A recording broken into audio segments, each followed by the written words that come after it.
welcome back to my channel. In today's video, we are going to work on setting up my April 2022 daily journal. This is a journal that I keep in a B5 size from Archer & Olive, and it is simply meant for helping me to journal a little bit about the day every single day of the year. So today, because this is the first time you are seeing this journal, when we get to my desk, before I actually work on my April pages, I do want to take you through a flip through from the beginning, so the start of the year, to the current day. That way you can see the general flow of this notebook and get a really good idea for how it functions for me in my life. One thing I will note before we head over to the desk, or two things really. The first is that this journal is primarily used for adding words to it. So I actually don't do a ton of decoration inside of the album. It's generally just boxes filled with my journaling. So I will play a little bit with color, and I have started adding some decorative pieces to my title pages, but from week to week, generally it's a very, very simple setup because I simply want it to encourage me to write more. The second thing I want to mention is that this notebook was entirely inspired by and really even copied from my friend Heba, who is my little journal here on YouTube. I will link her page, her YouTube channel, down in the description box below, in addition to one of the videos where she's setting up her daily journal. So you can see how I pulled inspiration from her to create this notebook for myself as well. All right, friends, let's go ahead and grab our beverages. Let's meet over at my table and get started planning together. All right, friends, here we are at my desk, and right here in front of me, I have my daily journal. This is an Archer & Olive notebook with a yellow linen cover and this beautiful little gold foil sun as the icon on the front. I loved this idea because originally I was thinking I would do my daily journal the morning after. So anything that was happening today, I would journal about it tomorrow morning and so on. And so the sun just made a lot of sense. Plus, I really love the color yellow. This notebook is a B5 size, and what that means is that it is quite a bit bigger than the rest of my journals. It is roughly 7 inches wide by about 10 inches tall. So this is going to give me a lot of room to write in. That's why I chose to go with the bigger size. I knew that I'm not very good at being concise. I knew I was going to need the extra room. So when we opened this up, I decided early on that I was going to keep this notebook in particular very simple. I used a larger number stamp to stamp out the year 2022. I put a quote down here in the corner. I was inspired by Heba and her daily journal. She did a quote down in the bottom corner like this too, and I just really loved the way that it looked. Mine says, "And now we begin again." And then we go directly into the monthly layouts. Every month has one page, so instead of doing a full spread, I only wanted to do one page that signified the month. For January and February, I left the months blank, so there's just the stamped out title and then nothing around it, just going for super simple, because ultimately the goal for this was not necessarily the aesthetic value, but more so the functionality of having a place to add my words to each day of the week. Then we go into the weekly spreads, and these are going to look very overwhelming to the eye because it's just a bunch of writing. So each week I have designated with the week number. This helps me with my project life documenting. So if I miss a couple of weeks in my project life, I can go back to this journal, to the week that I am working on, and read through some of my words to help me tell my stories for that week. This was another idea that Heba did in hers, and I thought it was brilliant since it really does help with some of those documenting projects. From there, I designed, this one is the only one that's going to look fairly different from the other ones. Every other layout in this book is going to look the exact same. So this one, I actually put in 9 days on the first week, because in Project Life, I always start at the beginning of January and I go through the first full week. So Saturday and Sunday would have technically been the last 2 days of the previous year, or the previous, like week 52 for 2021, but I want them included in my 2022 documenting, so I just throw them right in here. So every day has a box, and every day is designated with a stamp that tells me the day of the week, right? So we've got Saturday, Sunday, Monday, Tuesday, Wednesday, Thursday, Friday, Saturday, Sunday. Then at the bottom of this page, I have one last box where I'm recording my currentlies. Most of them are the same, but I have changed them up starting in, I believe, March is where I started to change these up. So I have reading, watching, wearing, feeling, working, listening, noticing, and playing, and that's going to be consistent across all of my January pages. So as I flip through them, this is going to be the layout that you're going to see repeated over and over and over in this book. So I have 4 squares, or 4 spots for journaling on the left-hand side and 4 spots on the right-hand side. 3 of these are used for my actual journaling, and 1 is used for my currentlies. Here I took out a couple of them, so I've got reading, watching, feeling, listening, noticing, playing, and that's the 6 that will stay consistent until I actually drop it down to, I believe, 4. To help me know the dates of the week, I'm using my roller date stamp to just put the beginning and the ending of the week up here in the top, and then the rest of it stays the same. So for January, what I played with was using different weekly titles to change up the different weeks. So I had a outline type of stamp. I believe this one was from Feed Your Craft, maybe. Then I have this bolder stamp set that's from Carrie Bradford Designs, or Carrie Bradford Studio. This scripty font is also from Carrie Bradford Studio. And then I have another outline stamp that would have been from my Allie Edwards Day in the Life stamp from a couple years back. Then when we get to the end of the month, I am finishing with a recap, and I have 3 different boxes. The first one is where I can list out my best moments of the month. My middle box allows me to do a little bit of journaling about gratitude for the month. And then the bottom one is a box of areas I want to improve based on the way I lived my life in that month. And then we go into the next one. So this is where you see everything just kind of repeats itself, right? So we got week 5, week 6, week 7, week 8, the February recap.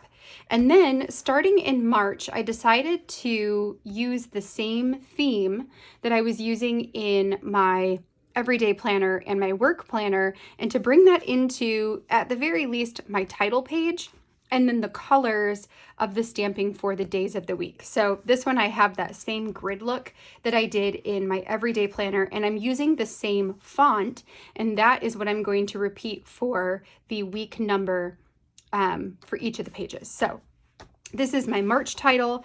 Then we go into the weeklies. So the weeklies look the same, but the differences this time are that I'm using the same font as my title to put my week number up at the top. And then I'm also using the ink colors. So this one is that green, that dark green Mackenzie that I used for my March layouts. And I'm putting that in here for the signifying of the different days. And then I have this currently stamp, and I go down to only 4. So I have reading, watching, listening, and making. Then for week 10, I switched it up and I used the second green ink that I was using for March. For week 11, which is the week I'm currently on right now, I have this lighter tan kind of beigey green color going on. Week 12, I used that Mackenzie darker green ink. And then week 13, I have the lighter green ink from Allie. And then we finish this one up with another recap page. So this is the flow of my album. Today what I'm going to do is I'm going to create my April title page with you. And then I have my boxes already drawn out, which makes this process a whole lot easier.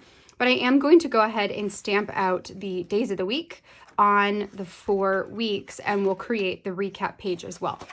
So I'll take you through how I put together these daily journaling pages, and hopefully it can inspire you to create a way of documenting your words if this is something that resonates with you. All right, so let's go ahead, get you on fast forward, and get to work with planning out these pages.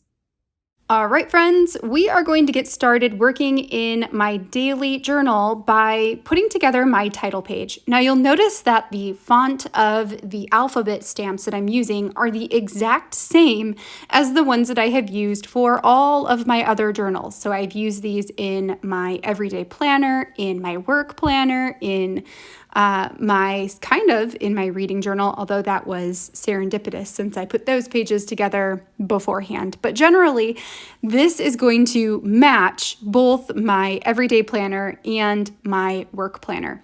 So I'm using my black ink, which that is my archival black ink from Close to My Heart, to stamp out the full month title. And then I'm pulling over my Ali Edwards Stories by the Month April stamp from 2021 in order to create these flower heads.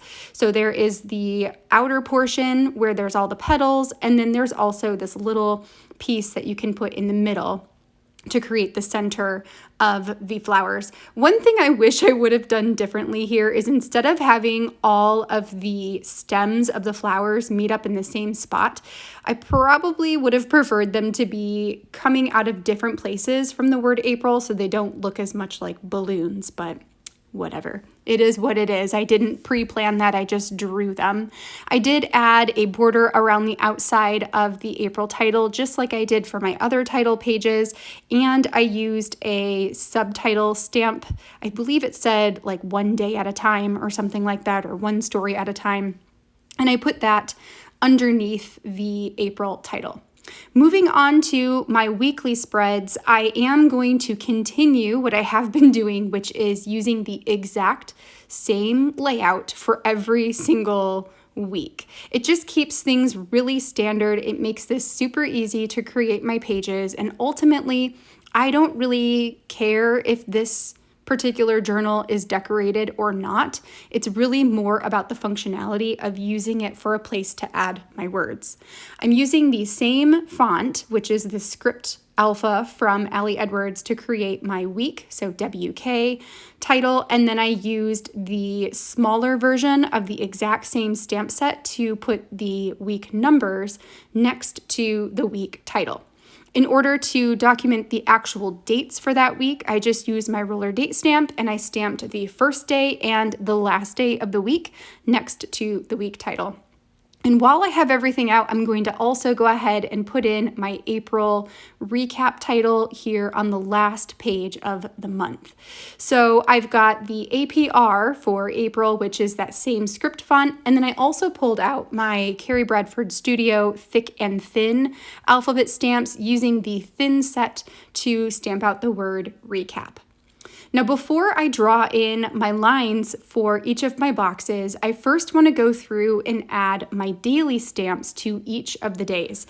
This is one of the things that I like to change up from week to week, so this is what helps me to keep it kind of different, even though the layout of the pages is the exact same. So I am using, for this one, this is a Paper Person stamp set that was part of one of their kits, so it is no longer available, but it basically has the first 3 letters of every day of the week, and then there's a spot where you could add technically the month in there, but I don't need the month to be in there. Instead, I'm just putting the exact same word that says documented through the middle of the word. In the bottom or the very last box for all of my layouts, I I create this box that's just a currently box. This is a place where I can record for that particular week what I am watching, what I am reading, what I am making, and what I am listening to, which is something really fun to document over the course of a year because all of those things change so much from week to week. So I have a currently stamp that I am using as a title piece, and then I have an older Feed Your Craft stamp, which also is no longer available, but it has these icons where there's a book for reading, there is a TV, or it could also be a computer screen for watching, music notes for listening, and a pair of scissors for making. So I have the little icons, and then next to that I stamp out the title, and then when I get to that particular week, I'll just go ahead and write in underneath there exactly what I am doing currently for those different topics. Next, I am using another stamp set from Carrie Bradford Studio, and another one that is also out of stock. A lot of these stamps have gone out of stock over the years, but there are some that either Carrie has come out with or by other companies that have a similar look to them. So if you just look around for stamps that are specific to the days of the week, you'll be surprised at the variety that you can find. So I have the Scripty font from Carrie Bradford Studio. This one is like an outline stamp that was from Feed Your Craft. And then the last one I'm going to use here is another one from Feed Your Craft that has the full day of the week. I am creating some variability by choosing where I am placing the words. So on the very first one, I placed all of the words into the middle upper portion of the box. I have one where they're all going vertically down the side of a box. I have one where they're at the bottom of the box. And then I have one where they're in the upper left-hand corner of the box. So for me, that's where there's a little bit of differentiation from week to week is the font that I'm using for my daily stamps, and then also the placement in regards or in relation to the box on where I stamped them. So part of the reason why I am stamping out my titles before I'm drawing in the lines, because now that everything is stamped, we can go back through and draw the lines out, is because I actually like to draw some of the lines of the box to where they go right up to or right next to the beginning and the end of the word. I just like the way that those interact with each other and how it allows for the words to really show that they're part of a particular box, if that makes sense. So some of them have a bit more to them than others, like the Scripty font one, when I put it vertically, took up most of the room on the box. So I just kind of drew in like itty bitty corners to designate that the box went that way. To draw all my lines for the different boxes, I'm using a Sakura Micron fine liner pen. For this one, I'm using the 03, which is a 0.35 millimeter tip. I prefer my lines to be fairly thin, and then I will go back through later and erase my pencil marks since, sometimes you can see the pencil marks through the pen marks. Once I am finished up with all of these daily pages, we're going to flip to the last page in my monthly setup, which is my recap on the month. So for this page, I'm going to design it the same way as all of my other recap pages, where I have 3 larger boxes to fill out. The top one is for the best moments of the month. The middle box is for my gratitudes for the month, and the bottom box is for areas where I would like to improve in the months to come based on how this past month went. After that, we'll do a final flip through so you can see all of the pages. I hope you enjoyed seeing my daily journal come together. If you did, I would love a thumbs up on this video down below, and make sure to hit that subscribe button if you haven't already. I'll see you guys in the next video.